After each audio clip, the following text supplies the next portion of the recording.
Eto mga kababayan, kaya pala gustong isulong ni Senator Alan Peter Cayetano ang snap election para hindi maungkat ang baho sa Taguig City. Ay eto na mga kababayan, lumalabas na ho ang baho ni Mr. 10K. Diyos ko! Eto mga kababayan, basahin natin.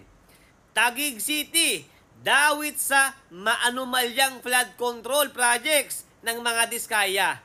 Senator Alan Peter Cayetano gustong umeskapo gamit ang snap election para di maungkat ang baho sa Taguig City. Ayan na mga kababayan, kaya naman pala,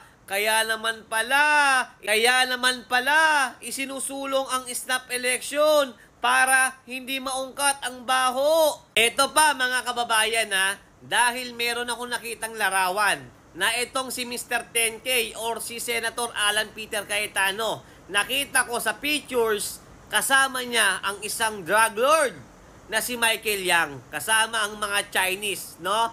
Chinese drug lord. Ito mga kababayan. At ito pa mga kababayan, no? Sa isang larawan, katabi niya itong si Michael Yang na isang drug lord, di ba? Oh, tapos yung mga Chinese na to. Oh, kitang-kita nyo mga kababayan, pinaglululoko na po tayo ng mga senador na to. Oh, kita nyo? Oh. Kita nyo? Alam nyo mga kababayan, para sa akin, dapat itong si Senator Alan Peter Cayetano or alias 10K, di ba? Dapat ito ay imbestigahan din, di ba? Dahil po sa lugar niya, meron din mga anomalyang mga flood control projects. Ayan o, kitang-kita nyo naman sa mga Diskaya. Kaya pala over ang pagpoprotekta nyo sa mga Diskaya, di ba?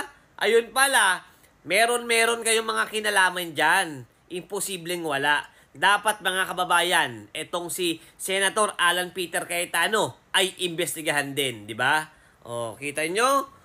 Dahil sa mga ginagawa nyo, kayo-kayo ang nagkakasundo, kayo-kayo ang nagtatakipan, kayo-kayo ang mga naguhugas kamay. Kawawa ang taong bayan sa inyo. Di ba? Kawawa ang mga mahihirap na mga kababayan na nagtatrabaho at nagsusumikap para kumita ng pera, para umahon sa kahirapan, tapos kayo ang nagpapakasasa. Dapat sa inyo nakukulong at bigyan ng leksyon.